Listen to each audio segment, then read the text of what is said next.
so excited. Dr. Samantha Rosenthal is with us. Dr. Rosenthal is the Associate Professor of History and the Coordinator of Public History Concentration at Roanoke College in Salem, Virginia. She is the author of 2 books, Living Queer History, Remembrance and Belonging in a Southern City, and also Beyond Hawaiʻi, Native Labor in the Pacific World. Look at that, hey. I love it, that's fantastic. Samantha is a co-founder of the Southwest Virginia LGBTQ plus History Project, a queer public history initiative based in Roanoke. Her work as an author and with the History Project has been recognized with awards and honorable mentions from the National Council on Public History, the Oral History Association, the Committee on Lesbian, Gay, Bisexual, and Transgender History, and the American Society for Environmental History, and the Working Class Studies Association. She's currently serving on the governing board of the Committee on Lesbian, Gay, Bisexual, and Transgender History, and on the editorial board of the Public Historian. Samantha is a committed queer feminist and anti-racist activist and community organizer. They are particularly passionate about mentoring young queer and trans people in Southwest Virginia. That's a lot, and you are doing really great work. Thank you so much for being with us today. And on behalf of the University of Pikeville, welcome. The floor is yours. Thank you so much for having me. Hi, everyone. It's very much an honor to speak with you all today. I don't take that for granted. And I appreciate the invite to talk about both a little bit about my experiences in the world as a queer and transgender woman, and also about LGBTQ community and history in Appalachia broadly. Don't know much about Eastern Kentucky, but there's probably a lot of parallels with Southwest Virginia, where I am, just a few hours to your east.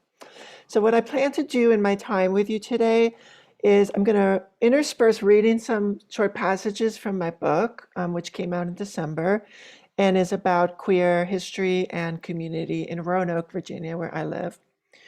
And then I'll intersperse that with showing you some images, historic images and documents, and talking a little bit about my own life too. So the book is a mix of memoir and history about Roanoke, but also about my transition as a woman. So I want to start with a little reading from the intro to the book that tells you a bit about who I am. This is from the very first page. I did not pack the right clothes for a funeral. I emptied my luggage onto the floor, spilling out colorful dresses and skirts, blouses and flats, makeup and jewelry, all evidence of a nascent trans life. That summer was supposed to be the beginning of my becoming, a fork in the road on my gender journey.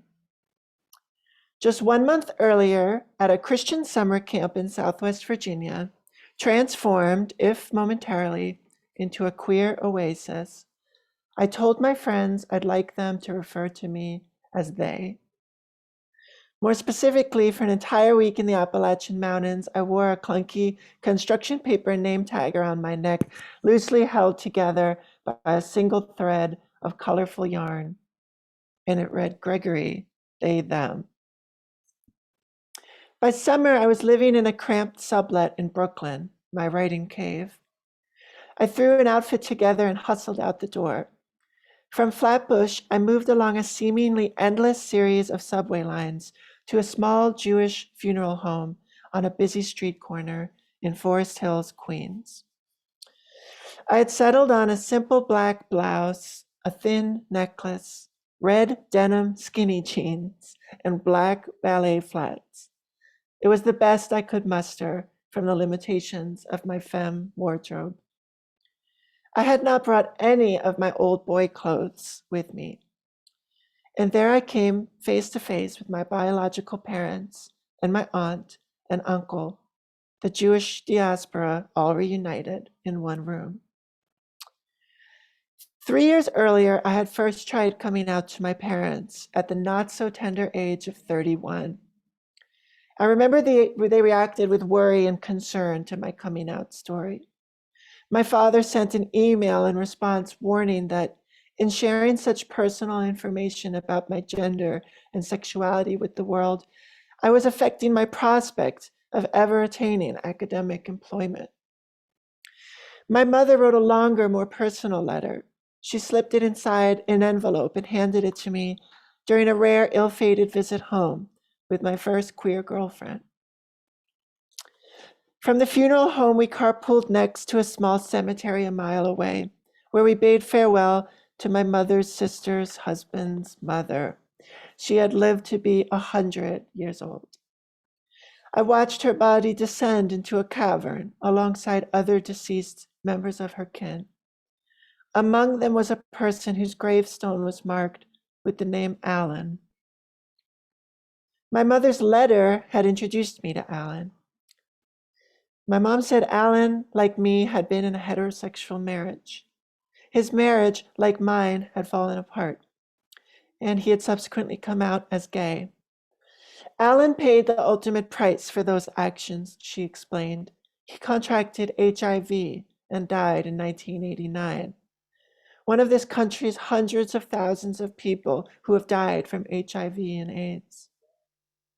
My mom suggested that I too would face great peril if I lived a queer life.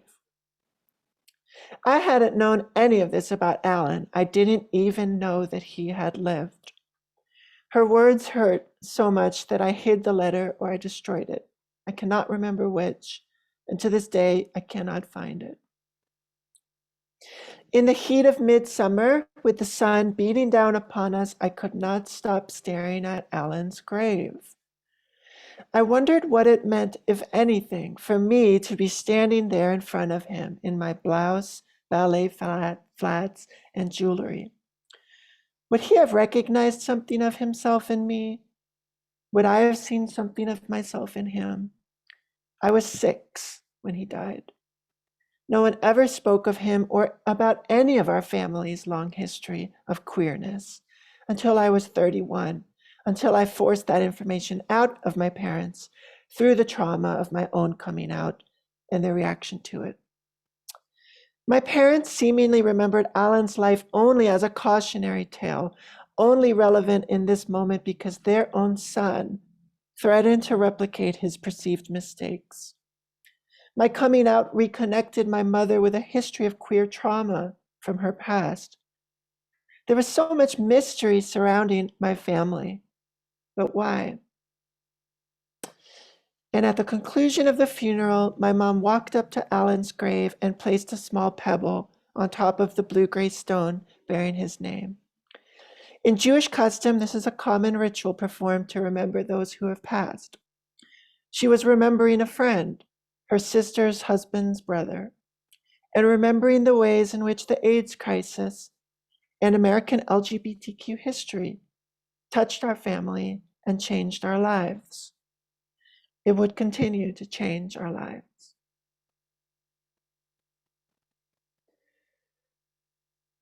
So let me share this with you.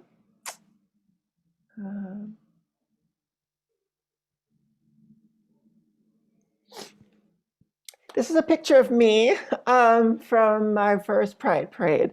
It's always embarrassing for trans people to show old photos of themselves, but I think it's useful for understanding the fluid process of coming out.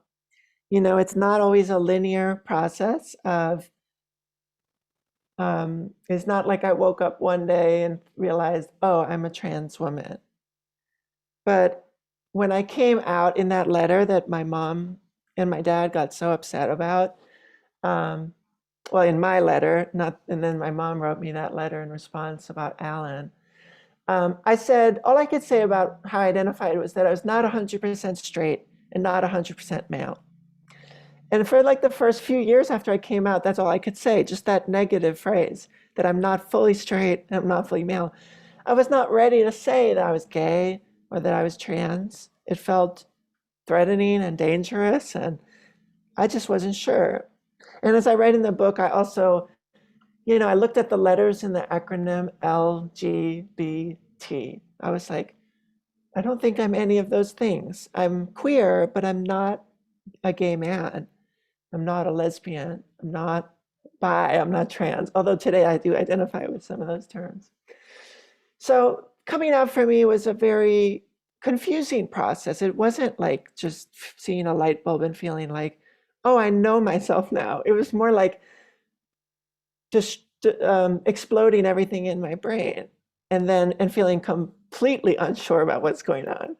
And it's been 8 years now since I came out that I have found my path. So this is me in Boston at the Boston Pride Parade, where I was spending the summer right before I moved to Roanoke, Virginia. And this is a picture at Roanoke, Virginia's Pride Parade in September 2015, a couple months later. I moved to Virginia in August of 2015 for my job that I still have here at Roanoke College, teaching history. I completely strategically closeted myself when I applied for this job because I was worried that I might be discriminated against, which is a real concern for LGBTQ people in the workplace. And interestingly, Roanoke is a Lutheran college. So I know I'm speaking to folks at a Christian college today. I work at a Christian college, and it's always an amazing journey and surprise to be the first out transgender faculty member at this college and to have tenure. But this is a picture from the first Pride Parade I went to in Roanoke, where I'm starting to find community. And as I write about in my book, this is actually a very important part of why I do queer history. Why do I care about LGBTQ history? It's not just that history is something in the past that we should know about, but my book is called Living Queer History. And by that, I mean, for me and for other LGBTQ people today, we have an active need to know our history, to have a sense of place, to have a sense of belonging, to have a sense of community. We need to know that the queer people have come before us. So when I first moved to Roanoke, I immediately threw myself into working with community groups. Actually, one of the very first people I reached out to was a gay pastor at a church in Roanoke who I knew was interested in history. Working with him, working with our local LGBT community center, we started this project called the Southwest Virginia LGBTQ plus History Project in 2015. And I'll tell you a bit more about the project in just a bit. But that's a little bit about how I came here. I am from Brooklyn, and I'm a Brooklyn Jew, and I'm queer, and I'm trans. And it was kind of always like, I'm moving down to Appalachia. What is this going to be like for me to work at a Christian college in Southwest Virginia? And it's been remarkably amazing because people are great, people are loving. But in my book, I talk a lot about the fear I had because of my identity of moving into those spaces and how I worked through that. And one of the ways I worked through that was by building queer community on campus as well as off campus. So let me take this down for a second. And I want to read you a little passage about Roanoke. I don't know if any of you've been to Roanoke, Virginia. It's the largest city in the western half of Virginia. We're right on the edge of the officially designated region of Appalachia. So we're not officially in it, but it's an Appalachian city because we pull a lot from the Southwest Virginia rural regions. But it's a city of 100,000 people. And for me as a city girl from New York City, Roanoke has been a really wonderful kind of place to have an urban life, which I care about, but also it really is part of Appalachia and part of Southwest Virginia. So I want to read you the first couple lines of first couple paragraphs when I introduce Roanoke as a city, because this book is about Roanoke. Walk around downtown Roanoke on a Saturday evening in the summertime and feast your senses on this heteronormative tableau. White middle-class men and women stroll up and down Market Street. Downtown bars brim with homogenized bros, the dark, dank interior smelling vaguely of craft brew and Old Spice. Former sorority girls spill out onto the sidewalk in front of Sidewinders and Corned Beef and Company. LGBTQ people are here too, if perhaps less conspicuously. Roanoke is a diverse city. Indeed, we're told that this is among the charms of downtown. But I find it hard to navigate these streets. I don't feel like I'm blending in at all. People are staring at my face or at my long legs, and some train their eyes for just a bit too long. Something about the overall tableau is predictable. Is this really Roanoke, or is it Asheville or Greenville or some other small gentrifying Appalachian city? We're told that this is what we should want, the progressive profitability of sameness, the calming illusion of safety, the superficial facade of historicity. Civic boosters say that Roanoke's experiencing an urban renaissance.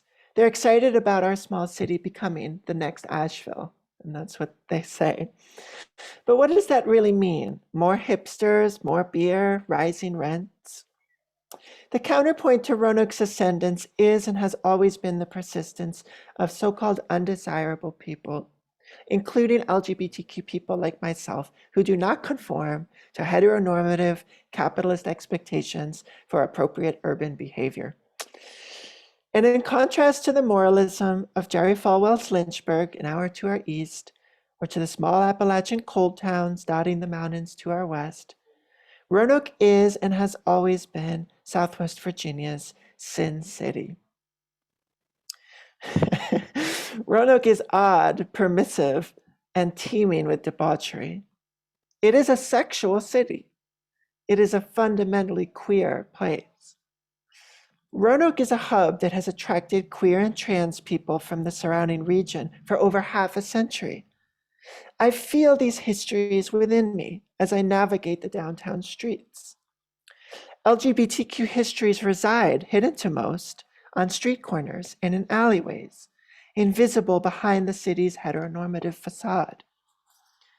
I want people to know that this place was queer, or still is, or can be. It does not have to be so clean and so charming. I wish Roanoke was just a little bit more queer. But Roanoke's LGBTQ histories are submerged underneath a century of denial and at times outright efforts by the city to erase and make memoryless our former spaces of belonging. So when a group of my students from Roanoke College ventured downtown in early 2017 with a digital audio recorder in hand to interview one of the most famous trans sex workers in Roanoke's history, the first thing this person let loose on them was a genealogy of queer belonging that placed her life and the larger story of Roanoke at the tail end of a 200-year history, belying the common assumption that LGBTQ people here have no past. She spoke of, quote, her great-grandfather, who was the son of a plantation owner and a slave, and her grandmother, the product of a slave and a plantation owner, stating that, quote, I'm very proud of my great-grandparents who came out of the slave era, end quote. She told the story of her grandparents, the first in her family to attend college, and then her parents, and then her childhood. Quote, I started singing in the church when I was 4 years old, end quote. All of this came tumbling out of her mouth in just the first 2 minutes. We're not supposed to know this story. Christy, which is the name I'm using for her, an African-American former transvestite sex worker, was arrested dozens of times in the 80s and 90s. She is perhaps an unlikely community historian, but in her remarkable oral history, Christy recites not just a genealogy of her own existence, but the story of Black people with roots in Southern soil, a story that takes the listener on a journey from slavery to the present day, linking racism and the criminal justice system with LGBTQ rights and transgender community formation. Christy shows us that it's possible to queer the history of Roanoke, Virginia. There are people, places, and memories that remain here, and with careful attention, we can bring them back to life. So now I want to show you some of that. This is a picture of Christy in her boy clothes. This is Christy in 1993 on the steps of the city courthouse. As I mentioned, And as she talks about in the oral history interview that my students did with her, she was arrested dozens of times in the 80s and 90s for engaging in sex work, for engaging in prostitution. In 1992, the year before this photo was taken, she was arrested 16 times that year on different charges related to prostitution. She was getting fed up with being arrested for working as a sex worker. And she was fed up with the way the police were treating her as a trans person. She experienced police brutality. She experienced really bad things that are in her oral history interview because she was dressed as a woman, because she was presenting as a woman, and she was Black, and she was a sex worker. So she decided to challenge the city. So she decided to sue the city and challenge the city's anti-solicitation ordinance, their anti-prostitution law. So this is a picture of her from during the court case in 1993, when the city's solicitation law is being challenged by a Black trans sex worker. Now, she would sometimes dress as a man to court and sometimes dress as a woman to court. And in one of the newspapers, talks about how the judge got really upset about that. Said, you have to come to court always dressed as a man, because she was legally a man, but she wouldn't. She would sometimes refer to herself as a woman and sometimes as a man, which was very much playing with the court system. She's carrying a briefcase in this photo because although she could have been appointed a court-appointed lawyer, she dismissed that person and decided she would defend herself in this case. There's a newspaper article in the Roanoke Times that just in awe of Christy, talking about how she would just quote case law out of her head. She understood the law so well when she was defending herself. She would be able to throw back responses to the other lawyers, to the judge, and talk about case law with real ease. Really a remarkable person. And the way this story ends is really remarkable because she won. Representing herself in court, she helped overturn the city's anti-prostitution law at that time in 1993.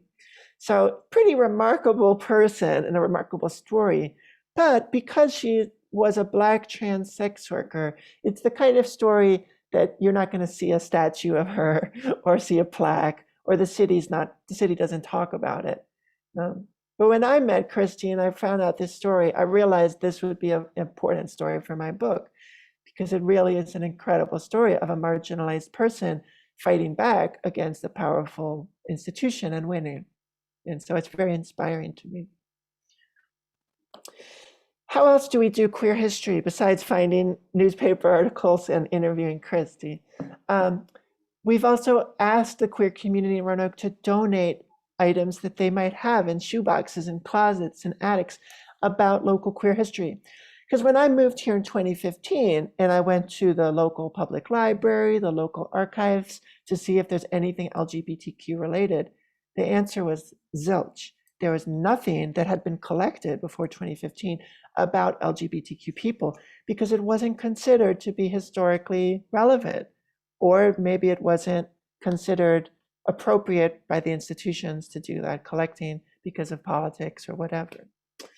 So one of the things we started when I moved here was to do these archive drives. We went to local churches that we knew were gay affirming churches and met with congregants to see, do you have any old flyers, newsletters? We went to the one gay nightclub in town and set up a table in the front when people walked into the nightclub to say, do you have any old documents?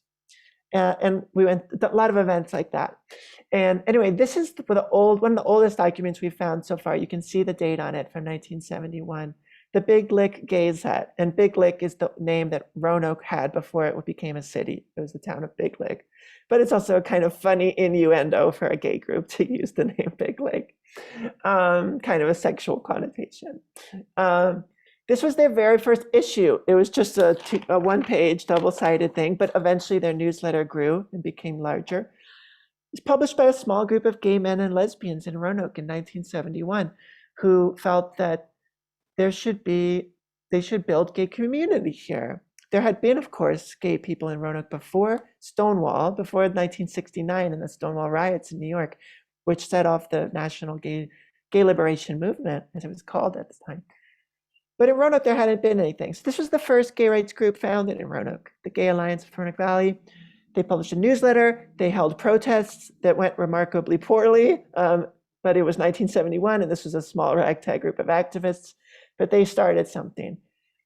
We've been able to, so we have tons of newsletters, not just this one, but the Virginia Gazette, the Blue Ridge Lambda Press, Skip 2 Periods, that some are lesbian newsletters, some are mostly gay male newsletters. We've collected newsletters now from 1971 to the present that represent 50 years of LGBTQ history.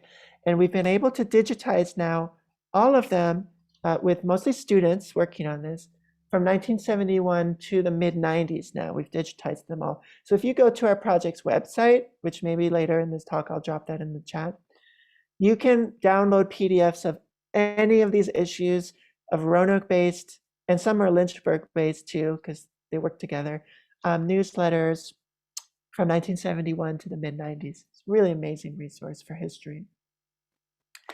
As I mentioned with Christy, we also do oral history interviews. This is not a picture from an oral history interview. This is a picture from a public radio program that we took part in Virginia with Virginia Public Humanities. There's a public radio show in Virginia called With Good Reason. And one of their reporters, who you see here, my friend Cass, came to Roanoke. He wanted to do a story about the history of queer nightlife in Roanoke because he had read some of my published work. You see him interviewing Dawn and Peter. They're two older Black gay men who have memories of the gay scene in Roanoke back to the 1970s. This is an amazing thing. I can drop this in the chat later too. You can go online and hear the radio piece that came of it.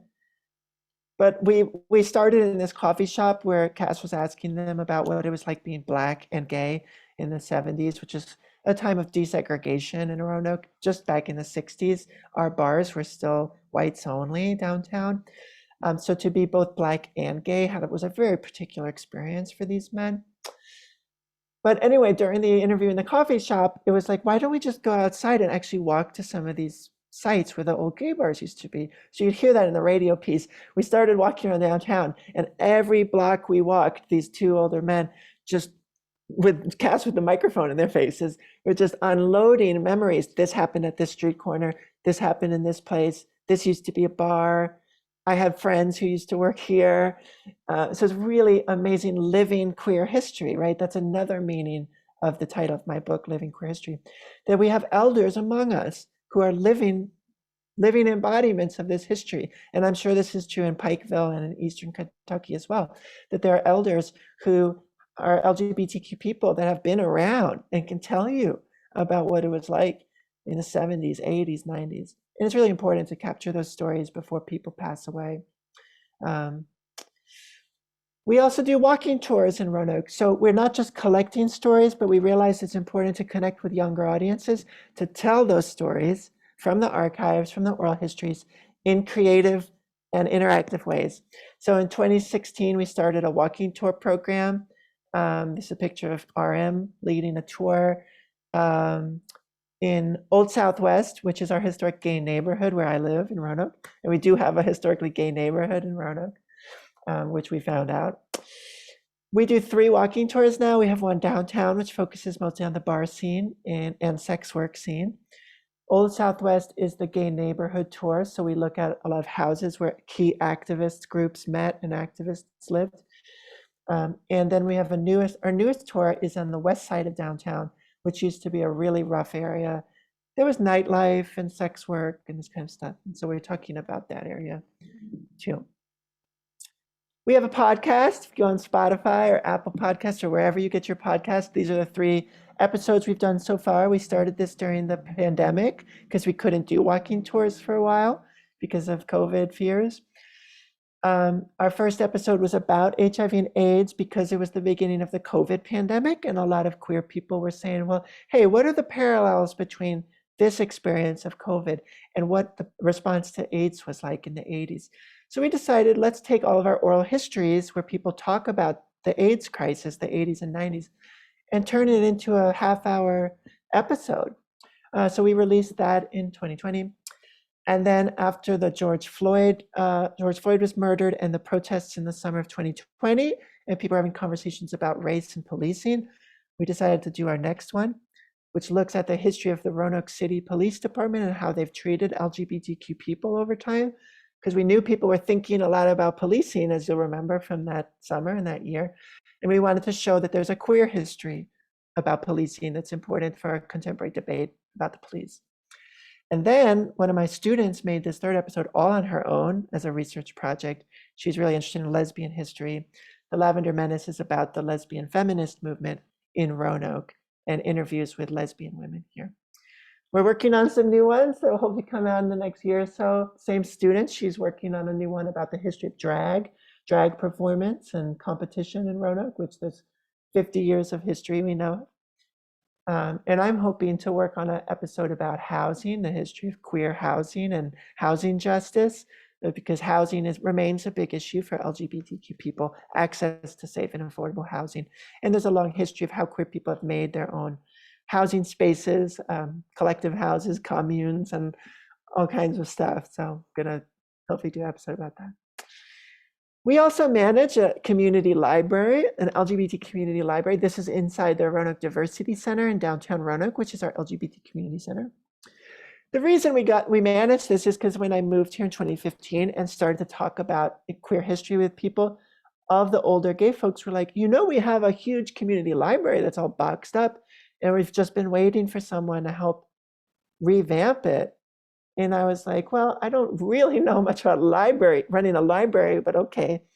And this was all boxed up, 3,000 plus volumes, that was founded in the late 90s by gay men in Roanoke at a time when the local public library was not holding gay titles because it was seen as too, I don't know, not appropriate. And this was before Amazon, so you couldn't order your books online. So it was a time when you had many gay bookstores. It was the only way to find those books. And some gay men in Roanoke thought, well, why don't we have our own circulating community library of books so that gay people can access these titles that they can't find anywhere else? So anyway, we've recataloged the whole thing, and it's up in the Diversity Center, and you can check out books. And there's been a book club now for the past 3 years that's run out of this library, where we meet once a month to discuss contemporary LGBTQ fiction, nonfiction. So it's become a community space again, and I'm very proud that we put the work in to create this space. And this is that public radio piece, How to Go Clubbing, about queer nightlife in Roanoke, which I'll drop a link to in the chat. As we're wrapping up here, and I want to have time for questions, because I think we end at 11:50, I wrote out some questions for y'all on this next slide, and I want to show you this and give maybe a minute or two of some silence for you to think about them. What does this look like in your community? What does this look like at UPike, University of Pikeville? How does queer history live in your community? Is it known? Do people know the history of queer people on your campus, in your town? Is there a way to know it? Does it live anywhere? Are there elders who have these stories in their hearts that they can tell them? Are there any archives? What stories are hidden? Why are they hidden? Is there a history of queer people in your community that maybe has been suppressed? Why? What does it look like to account for histories of that, of queer people not being recognized in the past? How do we rectify that? And how might understanding local queer histories help make life better today for LGBTQ students today, for LGBTQ youth growing up in the community? What's the value of knowing a local history for a sense of place, a sense of belonging, a sense of community? Let's take a minute and sit with these. And of course, when we do Q&A, if you have thoughts, you can share them. But think about your answers to these questions for a minute.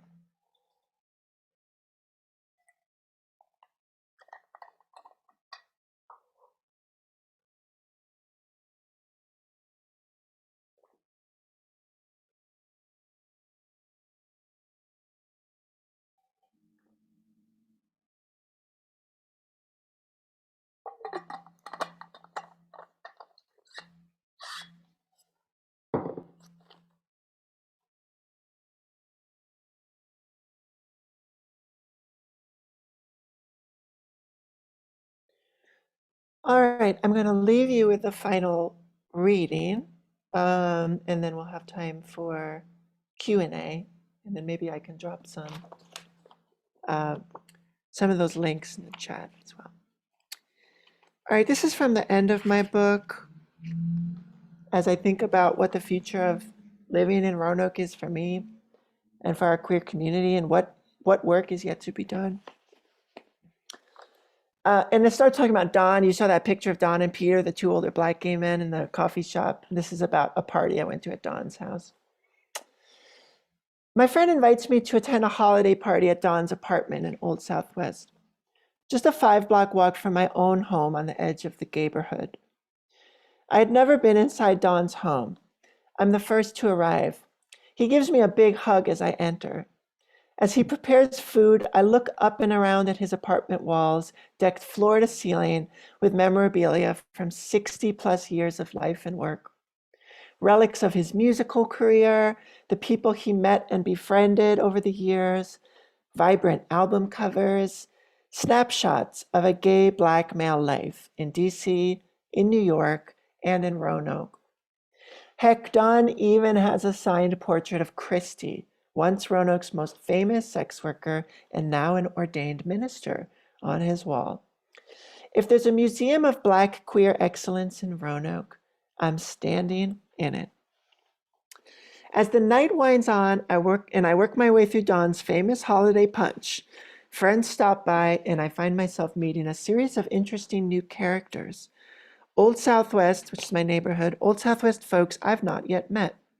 A white straight couple, a Black sexually fluid woman, a formerly incarcerated white man.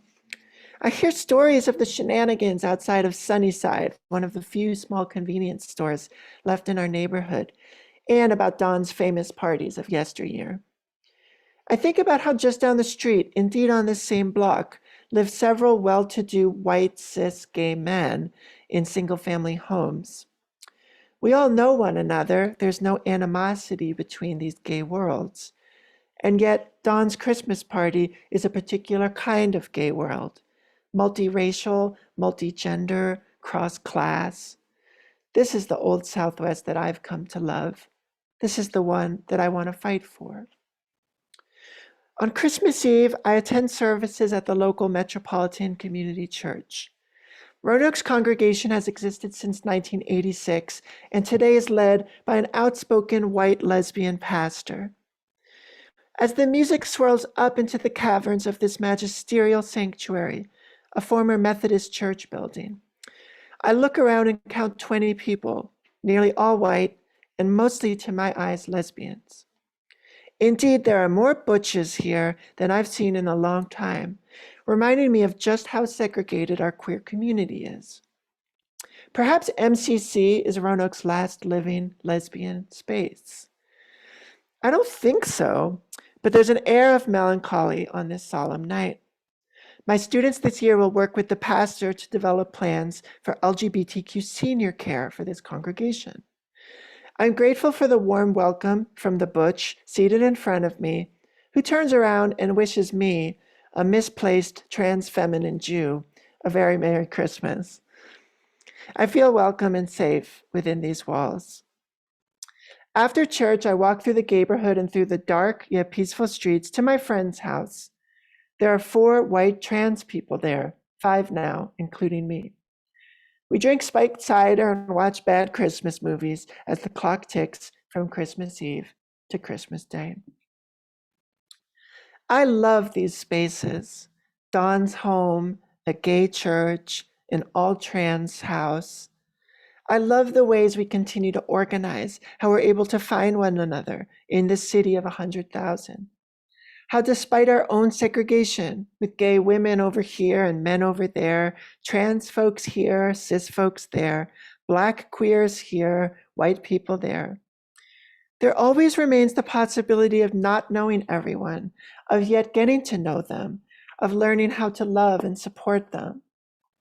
Of course, there are also spaces that are disappearing, and the city is becoming more heteronormative. Downtown is unrecognizable. We face many more years ahead of white supremacy and transphobia in Appalachia. We faced the disappearance of older forms of queerness and the emergence of beautiful, vibrant new ways of embodying gender and sexuality.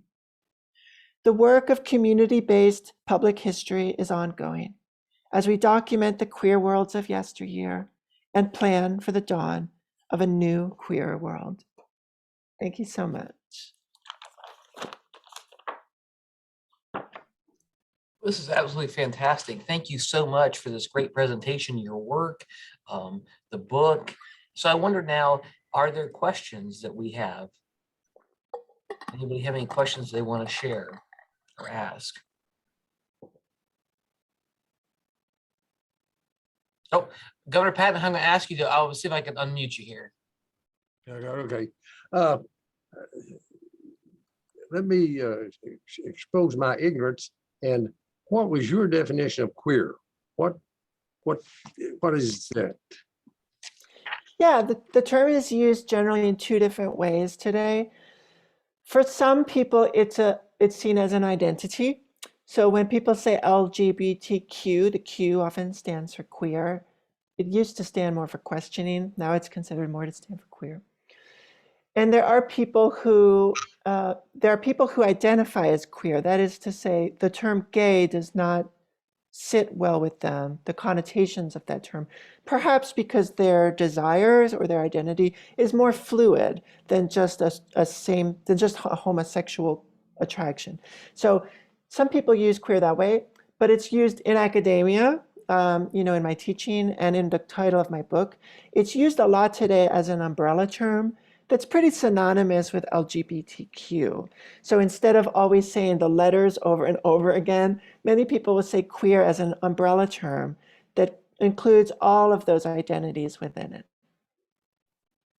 What does the plus mean? Right. So when we founded this project, and I'll drop a link to the project for people who want to look at some of those resources. When we founded the project and we were debating what to call it, people at that first meeting said, definitely have the plus. The plus signifies that there are other gender and sexual minorities that are not covered by LGBTQ. For example, intersex people, sometimes the I is included, or asexual people, sometimes the A is included, or two-spirit people who are indigenous, queer folks. And so sometimes you'll see the acronym spelled out so long, and I think that that's not useful to just keep adding letters to it.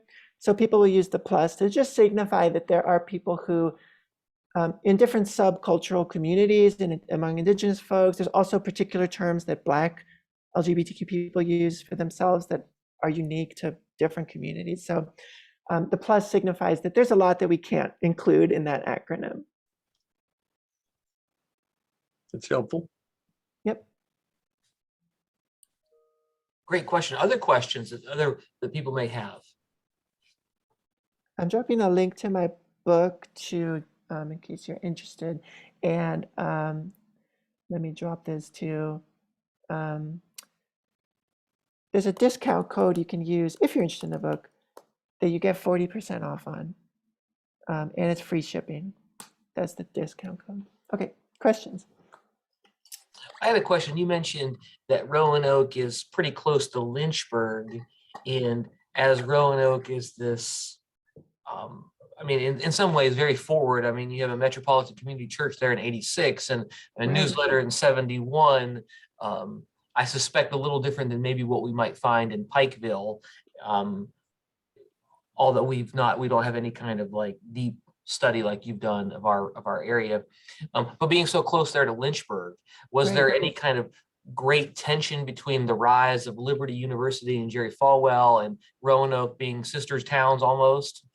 There was tension, yeah. So, Jerry Falwell Sr., who's passed away, Jerry Falwell Sr. and the Moral Majority, which was his kind of political group, they really rose to national prominence in the late 70s out of Lynchburg. And the late 70s was a time of a real national backlash against gay rights. The early 70s, a lot of advancements took place on state and local levels, and those started to get repealed in 77 is when they started to get repealed in late 70s. So Falwell rose in that moment of a real political, a new conservative movement that was aligned with evangelicalism, right? Which we all know that history because it's become a big part of our politics, but that emerged in the 70s. And Falwell was at the head of that. And when Reagan was elected in 1980, and Falwell was close with him, he was able to see those ideas reach the White House.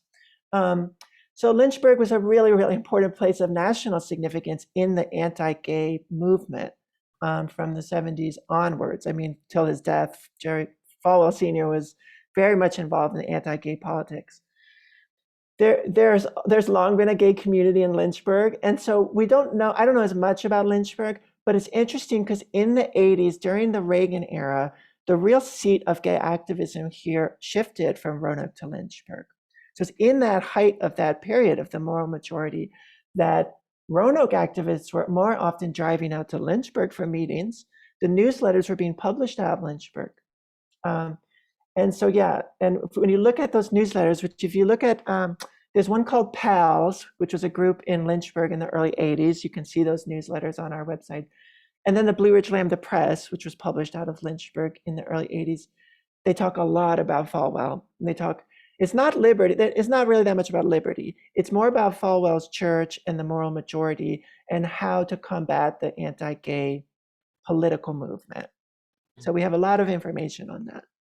Okay, that's really helpful. The other question I have is in relationship to this grassroots historical project you've done. I mean, really just kind of getting on the streets and talking to people, and particularly older gay people who may have been closeted for years and have not really shared much of their story. How did you create safe spaces for people to share or be willing, and maybe even to keep some of their stuff confidential, I mean, their names away from stuff? Can you walk us through that process? Yeah, in terms of names and privacy, we do have policies that allow people who donate materials to list themselves as anonymous or use a pseudonym or just their first name. Same thing with our oral histories, like Christy's not her real name, that trans sex worker I talked about.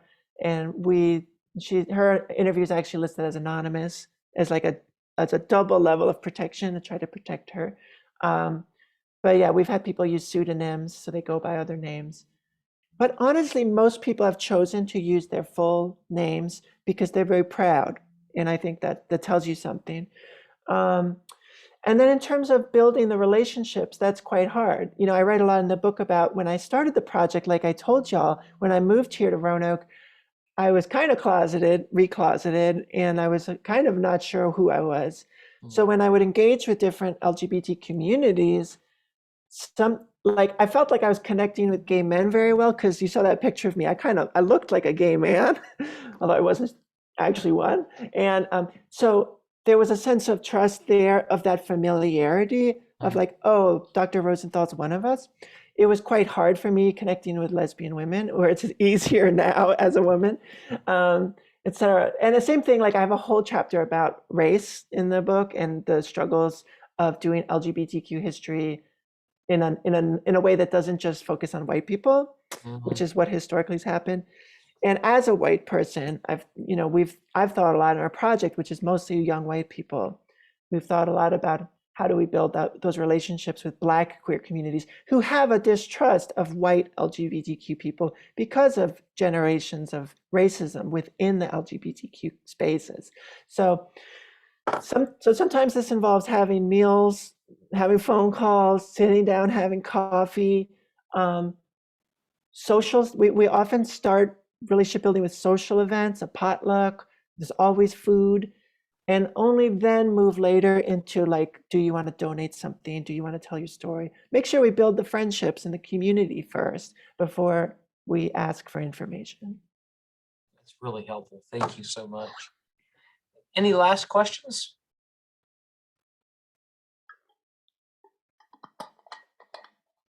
Dr. Rosenthal, you've given the questions at the end were just so wonderful.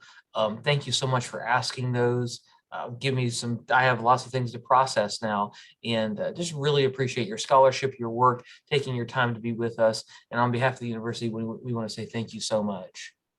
Thank you so much for having me. Thanks, everyone. Okay, bye-bye. Bye.